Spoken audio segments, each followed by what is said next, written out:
Hello friends, आपका स्वागत है आपकी आज की इस वीडियो के अंदर। और हम चर्चा कर रहे हैं सबसे पहले कल हमारा आकलन क्या था। हमारा आकलन ये था कि भाई आज या तो बाजार पॉज लेगा, कंसोलिडेट करेगा, या ऊपर से थोड़ा सा स्लिप हो सकता है।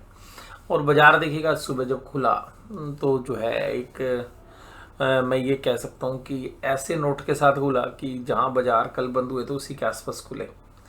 हालांकि तकरीबन 6 पॉइंट के नीचे खुले थे बाजार और वहीं पर लगभग बंद भी हो गए। तो जहाँ पर खुले थे बाजार 404 पे खुले तो 19,404 पे 19,406 पे बंद हो गए। और एक बाजार जो है कंसोलिडेट करता रहा और 1939 नीचे का लेवल था और 1943 ऊपर के लेवल्स थे। तो तकरीबन ये 100 पॉइंट्स के दायरे के बीच में जो है बाजार पूरे दिन भर घूमता रहा। तो ये भी हमने कहा था कि हो सकता है लास्ट में आके आपको माइनस भी देखने के लिए मिल जाए। और सिमिलर व्यू हमने बैंक निफ्टी पे भी रखा था। तो निफ्टी में तो लगभग वही हुआ। और यहाँ पर दूसरी चर्चा हमने की थी आपके साथ कि उस एरिया में आ रहा है बाजार जहाँ पर काफ़ी ट्रेड पहले भी हुए हैं। तो यहाँ पर बाजार जनरली टाइम बिताते हैं ऐसे केसेस में। तो अब हमें लग रहा है कि बाजार उस परिस्थिति में आ गए जहाँ पर कि टाइम बीतेगा।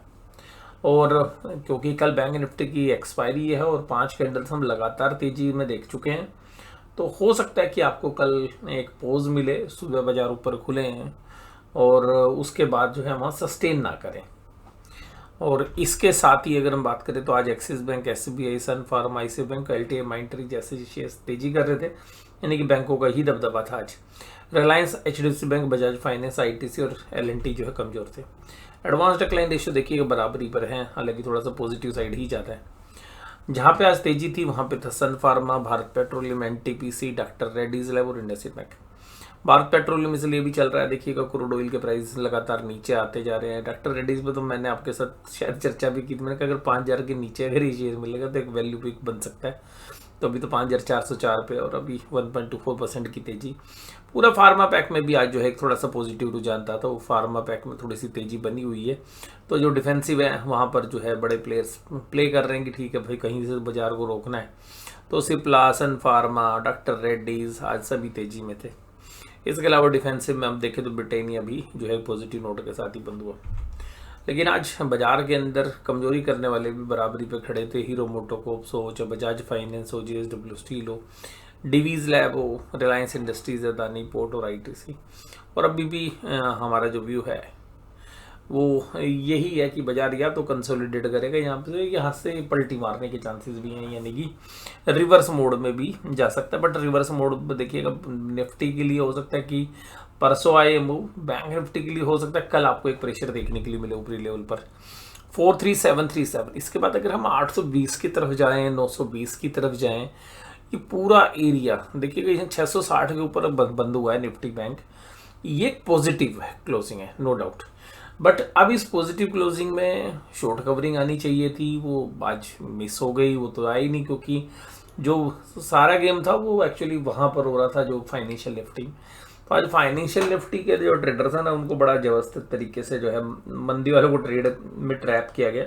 सुबह बाजार फ्लैट खुले, फ्लैट खुलने के बाद नीचे माइनस में चले गए, सबको लगा भाई फाइनेंशियल निफ्टी में बेचो, कॉल कॉल राइटिंग जबरदस्त हुई। और फिर बाजार ने जो लास्ट में फाइनेंशियल निफ्टी की धज्जियाँ उड़ाई हैं। हाँ, तो सीधी सी बात है कि जो traders without stop loss play करते हैं, और जनरली क्या होता है एक्सपायरी डे वाले दिन स्टॉप लॉस अगर आप लगाओगे तो उड़ जाएंगे। तो बहुत सारे प्लेयर्स विदाउट स्टॉप लॉस खेलते हैं जिस दिन फाइनेंशियल निफ्टी की एक्सपायरी है। तो आज बड़ा जिग जैग मूव जो है फाइनेंशियल निफ्टी की एक्सपायरी में देखने के लिए मिला।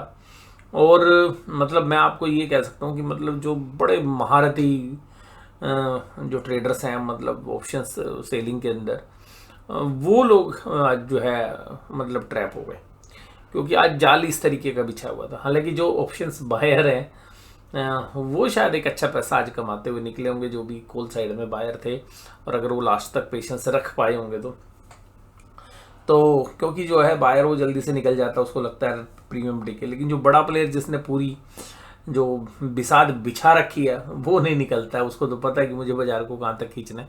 तो आज बाजार ट्रैप था। ऐसा लगा कि जैसे कि फाइनेंशियल निफ्टी के जो शेयर्स हैं वो सुबह जानबूझकर जो है बेचे गए और बाद में शाम को उनको बड़ी डबल कैपेसिटी के साथ खरीदते हुए नजर आए, जिससे एक अच्छी खासी जो है फाइनेंशियल निफ्टी में तो देखिएगा इसी तरीके का मूव जो है चल रहा है।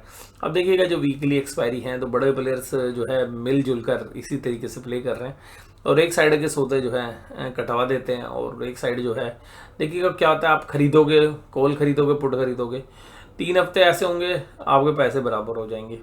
चौथे हफ्ते आप क्या खरीदोगे, कॉल खरीदोगे, चल जाएगी पुट। अगले हफ्ते आप क्या खरीदोगे, पुट खरीदोगे, अगले हफ्ते चल जाएगी कॉल। तो मतलब ऑप्शंस बायर के लिए मतलब डिफिकल्ट है, लेकिन लॉटरी की टिकट है, जब लगती है तो बढ़िया लग जाती है। जैसे आज फाइनेंशियल निफ्टी में भैया कॉल रेटर्स की भाई लॉटरी लग गई। मतलब आज 50,000 रुपये के अभी 2.5-3 लाख रुपए बड़े आराम से हो सकते थे, जिस तरीके का मूव था। लेकिन होता क्या है कि अगर किसी ने 50,000 से 2.5-3 लाख रुपए कमा भी लिएंगे तो वो उसका एक नेचर बदल जाएगा। वो हर बार ऐसे करेगा, बाजार 2 महीने 3 महीने वो सारे पैसे वापस ले लेगा और उसको बाजार से निकलने नहीं देगा। तो वो जैसे कैसीनो में होता है ना भाई, पहले बड़े प्लेयर जो है, सॉरी कैसीनो के जो ओनर हैं वो जिता देते हैं प्लेयर्स को, और बाद में क्या होता है कि भैया वो उसको भी हारता है, फिर साथ में अगला भी हारता है।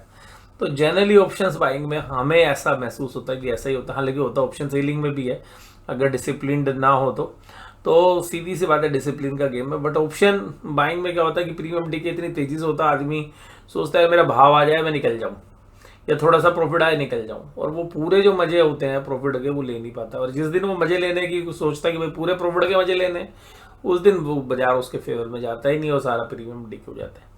तो ऑप्शन बाइंग जो है एक डिफिकल्ट टास्क है, और जो ऑप्शन बाइंग में मतलब महारत हासिल रखते हैं उन्होंने तो देखिएगा आज बहुत ऑप्शंस बाइंग के जो महारथी हैं उन्होंने तो आज बढ़िया पैसा जो है बनाया होगा। ठीक है जी, तो ये था आज निफ्टी बैंक। तो मुझे लग रहा है कि जो निफ्टी बैंक का जो मूव था वो फाइनेंशियल निफ्टी की एक्सपायरी से रिलेट कर रहा था। कल मुझे पसंद ऐसा लग रहा है निफ्टी बैंक के ऊपर जो है फ्लैट खुले, पॉजिटिव खुले, और अगर दिन में नहीं गिरता है तो शाम के समय पर जब एक्सपायरी है क्योंकि तो ऊपर से एक प्रॉफिट बुकिंग आएगी। अगर 800-900 के आसपास अगर ये ट्रेड करता है और 12-1 बजे तक और 44,000 को नहीं तोड़ता है, 44,000 को नहीं तोड़ता, ये भी ध्यान रखिएगा, तो दिन के अंदर जो मूव्स हैं वो नीचे की तरफ के भी देखने के लिए मिल सकते हैं। और जिस तरीके से आज 43283 का लो आपने देखा, तो वहाँ तक तो नहीं, लेकिन 43,400 तक जो है बड़े आराम से बाजार जो है उसकी टेस्टिंग कर सकता है। निफ्टी बैंक में देखिएगा लगातार 5 दिन में एक अच्छी तेजी देखने के लिए मिली, और जो पिछले महीने की मंथली एक्सपायरी थी उसके बाद देखिएगा बाजार तकरीबन 1800 पॉइंट, 1700-1800 पॉइंट आ चुका है। तो कुल मिलाकर यहाँ पर एक माइनर प्रॉफिट बुकिंग जो हमने कल भी आपके साथ की थी, आज हुई भी थी सुबह, लेकिन वो फाइनेंशियल निफ्टी की एक्सपायरी में सब सुहा हो गई। तो यहाँ पर हमें लगता है कि ये रेजिस्टेंस एरिया भी है इसका। तो कुल मिलाकर या तो टाइम स्पेंड होगा जो कल का हमारा व्यू था, और या दूसरी बात है कि अब यहाँ पे सेलिंग जैसे आज निफ्टी में ऊपर सस्टेन नहीं किया, कल शायद आपको बैंक निफ्टी भी सस्टेन होता हुआ नजर ना आए, एक्सेप्ट 44,000 के ऊपर बाजार ना जाएगा। 44 के ऊपर जाएगा तो फिर देखिएगा जो मंदी करने वाले वो थोड़ा से जो कमजोर हैंड्स हैं वो बाजार से निकलने की कोशिश करेंगे, फिर 100-150 पॉइंट और भी चल सकता है बाजार, बट चांसेस कम है। चांसेस हमें लग रहा है कि इस एरिया में 800-900 में एक अच्छी खासी टाइम पास करने के मतलब पूरे अगर पिछले 1 साल में देखें तो इस एरिया में कम से कम 15 दिन काम हुआ है 800-900 के ऊपर। तो यहाँ पर एक अच्छे खासी सप्लाई एरिया है, और फिर देखिएगा ऑप्शंस के प्लेयर जीरो हीरो ट्रेड्स के हिसाब से शाम को घुमाते हुए नजर आएंगे। बट मुझे लग रहा है कि कल तेजी वाली कॉल नहीं होगी, कल शायद थोड़ी ऊपर से एक प्रॉफिट बुकिंग वाली होगी। यार ये भी हो सकता है कि अगर सुबह ही एकदम प्रॉफिट बुकिंग होगी तो लोग सब खरीद के रखेंगे कि जैसे कल फाइनेंशियल निफ्टी में पैसे होने आज बैंक निफ्टी में बनेंगे, लेकिन बाजार के बड़े प्लेयर आज वो नहीं करेंगे। वो क्या करेंगे, नीचे का नीचे ही छोड़ देंगे। SBI, axis bank, Kotak Mahindra bank, ICICI bank और PNB ये सब तेजी में थे। वहीं कमजोरी थी HDFC बैंक में, बैंक ऑफ बड़ौदा में, बंधन बैंक में, AU स्मॉल फाइनेंस बैंक में। Federal bank, PNB, IndusInd bank, axis, SBI ये सब तेजी में थे। कमजोरी कहाँ थी, बंधन, AU और HDFC बैंक में। आज FIIs ने बहुत मामूली सा बेचा है। FIIs की जो सेलिंग है वो घट गई है, और जब से FIIs की सेलिंग घटी है तभी से बाजार ने ऊपर आना शुरू है। बट हमें लग रहा है कि पता नहीं क्यों FIIs अब 1 या 2 दिन में दोबारा से वो पॉइंट ट्रिगर कर सकते हैं जहाँ पे वो सेलिंग करते हैं। लेकिन क्या हुआ है कि जब से US में रेट ऑफ इंटरेस्ट बढ़ने की जो सुगबुगाहट थी वो लगभग ख़त्म हो गई है, तब से बाजार थोड़ा सा हमें लग रहा है कि FIIs भी थोड़ा सा बैकफुट पे है। FIIs ने देखिएगा जहाँ 497 करोड़ की सेलिंग की तो वहीं पर 700 करोड़ की बाइंग हो गई डेज की तरफ से। आज FIIs ने इंडेक्स फ्यूचर्स में 125 करोड़ की बाइंग की है, 125 करोड़ की बाइंग है। उसके बाद अगर हम बात करें ऑप्शंस में भी 4185 करोड़ की बाइंग है, बाइंग। ठीक है जी, कलर पे मत जाइएगा, पर ये बाइंग है। और FIIs ने आज अपने स्टॉक फ्यूचर्स भी कवर किए हैं 929 के। और ये संकेत क्या दे रहे हैं कि भाई FIIs लगातार अपने शॉर्ट्स की पोजीशंस को कम कर रहे हैं। और स्टॉक ऑप्शंस में 22.58। तो यहाँ से जो संकेत हैं वो पॉजिटिव आ रहे हैं, और वो पॉजिटिव इसलिए भी हैं, देखिएगा बाजार बहुत ज़्यादा ओवरसोल्ड था और वहाँ से एक रिकवरी या एक टेक्निकल बाउंस बैक आना भी था, बट बाजार अब मीडियन में आ गया। तो मीडियन के आसपास होता है तो बाजार जो है टाइम स्पेंड करने की चेष्टा करता है। यहाँ से बड़ी गिरावट आप एंटिसिपेट करेंगे अभी तो मुझे नहीं लगता, बट हाँ यहाँ पर एक नॉर्मल प्रॉफिट बुकिंग वाला सेशंस जो है 300-400 पॉइंट तक निफ्टी बैंक में 100-150 पॉइंट निफ्टी के अंदर नीचे की जो है राह देखी जा सकती है अभी भी। और पुट कॉल रेशियोस अब देखिएगा 1 के आसपास है, निफ्टी बैंक में 1.24 है, तो ये 1.3 के आसपास जाती है तो जनरली ऊपर से सेलिंग आने के चांसेस रहते हैं। तो निफ्टी बैंक में हमारा थोड़ा सा कोशिश भी हुआ है कि इस लेवल के ऊपर बाइंग नहीं बनती। यहाँ पर जिन लोगों ने नीचे से बाय करके लाए हैं वो शायद आपको एक बार प्रॉफिट बुकिंग करते हुए नजर आएंगे। डाउ जोन्स इंडस्ट्रियल तकरीबन 50 पॉइंट की तेजी के साथ काम कर रहा है अभी। ब्रेंट क्रूड रिलीफ दे रहा है, $83 पर आ गया है। और इसी तरीके से अगर आज हम देखें निफ्टी बैंक के अलावा, अगर निफ्टी बैंक में आते हैं पहले तो देखिएगा निफ्टी बैंक में क्या हुआ, ज़्यादातर कॉल राइटर्स जो इन द मनी कॉल थी वो सब अनवाइंड हो गई और ज़्यादातर राइटिंग हुई है फिर 43,700 के आसपास। अब 43,700 पे ही राइटिंग हुई है उसके बाद की। और जबरदस्त पुट राइटिंग है, तो पुट राइटर तो इतने जबरदस्त हैं कि वो कह रहे हैं कि बाजार को 50 पॉइंट ना गिरने दे। बट ये होता क्या है कि जब एक्सपायरी वाले दिन इस तरीके का मूव आता है तो जो पुट राइटर्स हैं उनको सुबह ही बाजार फंसा देते हैं गैप डाउन देके। तो ये थोड़ा सा क्लोजली आपको देखना पड़ेगा यहाँ पे कि क्योंकि बाजार यहाँ पे टाइम स्पेंड करा सकता है। तो जो मंदी करने वाला है उसको भी लग रहा है यार बाजार ऊपर नहीं जाएगा, उसने भी दब के कॉल राइटिंग करी है। और तेजी करने वाले को तो कॉन्फिडेंस है ही, तो उसने दब के पुट राइटिंग भी की है। और जब इतनी हैवी कॉल राइटिंग और पुट राइटिंग एक ही स्ट्राइक प्राइस पे तो बाजार उसी के इर्द गिर्द जो है खत्म हो जाते हैं। लेकिन जब भी पुट राइटर्स को बाजार ट्रैप करता है तो किसी एक साइड का बड़ा मूव आ जाता है, जिससे जो फाइनेंशियल निफ्टी में आ गया। लेकिन यहाँ पर एक हो सकता है कि आपको कल एक न्यूट्रल ट्रेड मिले। ऑप्शन सेलर्स जो है ना तो कॉल वाले ना पुट वाले दोनों शायद कल पैसा कमाए, लेकिन जो लास्ट का आधा घंटा पौने घंटे का ट्रेड है वो बड़ा केयरफुली करने की जरूरत है। ऊपर से हमारा व्यू है कि अगर 43,800-900 के आसपास आए गया बाजार तो फिर वो लौट कर फिर आज के लेवल्स के आसपास आ सकता है। तो कुल मिलाकर बाजार अब एक ऐसे दौर में गुजर रहे हैं जहां पर कि बाजार कंसोलिडेट करेंगे या बाजार को वापस भी जाना है तो कुछ समय यहाँ पर बिताएंगे, क्योंकि एक ओवरसोल्ड मार्केट में जब ऐसा पुल बैक आता है तो बाजार वेट एंड वॉच की स्थिति में रहता है और एक नए ट्रिगर की तलाश करता है। तो अभी हमारा जो व्यू है वो न्यूट्रल है बाजार पे, ना तेजी का है ना मंदी का है। और बात यह है कि अगर बाजार ऊपर की तरफ जाए तो थोड़ा सा जो ट्रेडर्स हैं वो क्योंकि बिल्कुल ब्लैंक फ्यूचर तो नहीं बेचना पसंद कर रहे हैं ट्रेडर्स, तो जनरली थोड़ी दूर की कॉल बेच रहे हैं। और अगर बाजार नीचे की तरफ आ रहा है तो थोड़ा सा नीचे पुट बेचते हुए आपको नजर आएंगे। और दोनों साइड की जो ऑप्शंस हैं वहाँ पर प्रीमियम डिके होगा ऐसी हम उम्मीद कर रहे हैं।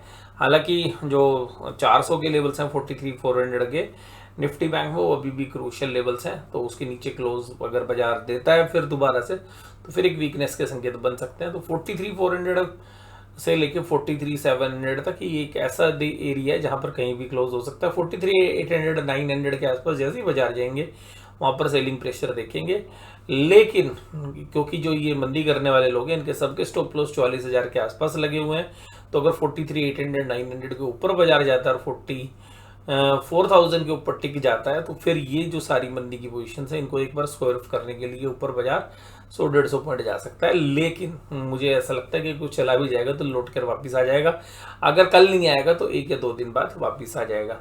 हमारा जो मोस्ट प्रेफर्ड जो प्राइस है वो हमें लग रहा है 43,800 और 900 एक रेजिस्टेंस है, उसको अगर पार कर लिया बाजार ने तो फिर आगे की राह पकड़ेगा। अगर वो नहीं कल निकाल पाया तो फिर हम बाजार पे न्यूट्रली हैं। जिस तरीके के आज के मूव्स रहे, तो एक बार नीचे के मूव, एक बार ऊपर के मूव, और बीच में कहीं सेटल होने की संभावना जो है हमें लग रही है। तो कुल मिलाकर एक बार बाजार शायद नीचे की तरफ जाएं, एक बार ऊपर की तरफ जाएं और फिर बीच में सेटल हो जाएं। तो जो जनरली एक कंसोलिडेशन की थ्योरी में जिस तरीके से होता है। तो आज की चर्चा में बस केवल इतने। वीडियो देखने के लिए धन्यवाद। Thank you very much.